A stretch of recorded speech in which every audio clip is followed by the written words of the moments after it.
महाराष्ट्रात कधी मतदान होणार आहे ते आपण पाहूया।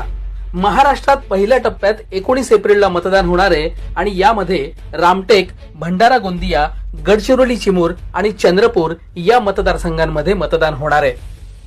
तर दुसरा टप्पा हा 26 एप्रिलला असेल आणि या दिवशी बुलडाणा, अकोला, अमरावती, वर्धा, यवतमाळ, वाशिम, हिंगोली, नांदेड आणि परभणी या ठिकाणी मतदान होणार आहे।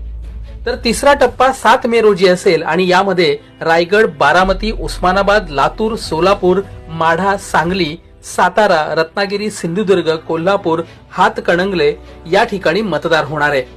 चौथा टप्पा 13 मे रोजी असेल आणि या दिवशी नंदुरबार, जळगाव, रावेर, जालना, औरंगाबाद म्हणजेच आताचं छत्रपती संभाजीनगर, मावळ, पुणे, शिरूर, अहमदनगर, शिर्डी आणि बीड या ठिकाणी मतदान होईल।